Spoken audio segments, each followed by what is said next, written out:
Zulu ngafundisa ukudoda ngendlela yakwaZulu ngafundiswa nothando lwabantu abangaziyo bayazi ngiyabathanda abantu bonke ngokwehlukahlukana kwabo angabi nayo inhlanhla ukuthola umuntu engibiza ngomuntu ocwasayo kodwa ke isikhathi esiningi ngengizwe bekhuluma ngoZulu as a whole bethu uZulu uyacwasa kusho abantu isikhathi esiningi kuvamise ukusha abantu isikhathi esiningi abangayithandi abangakwazi bona ukuqhakambisa ububona abangakwazi bona ukuphumela obala bekhulume ngabo beqhakambisa ububona kwezinye izizwe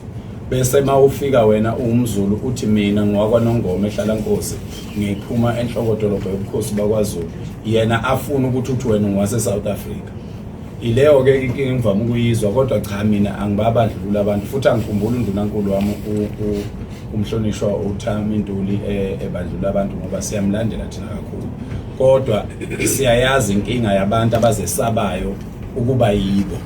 abese befuna thina nathi siyikhohlwe ukuthini thina lokho esiyikho akusiyinto esivuke namhlanje kuseni saba yiyo into esiyithatha kobaba bethu obaba bethu bayithatha komkhulu bethu omkhulu bethu bayithatha kokhokho bethu okhokho bethu bayithatha from the origin of life so asiza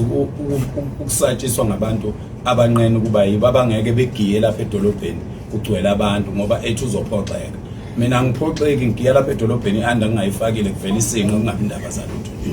yeah so asikho isizwe bonke abantu abafisa ukuzohlala naso njengamaZulu nalaba bathi siyabenyanya bakwamanye amazwe balapha kwaZulu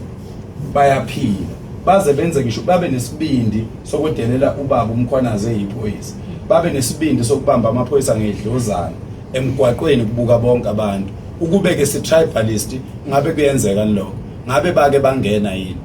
ngoba kade bafika so ke ngicabanga ukuthi namhlanje kuyagcina ukuthi kukhulunywa ukuthi amaZulu ayabandlululwa noma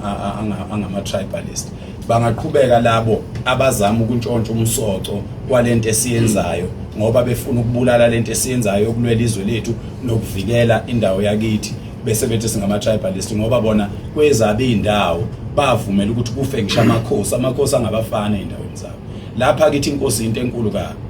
uthi uyofika esilweni usudlula emakhosini onke indoda ngayodwa lapha kwaZulu inkosi so ke akekho umuntu esimenyanyayo ngaba bekho labantu abangamaZulu lapha esifundazweni kube singabantu abanjalo ngiyathokoza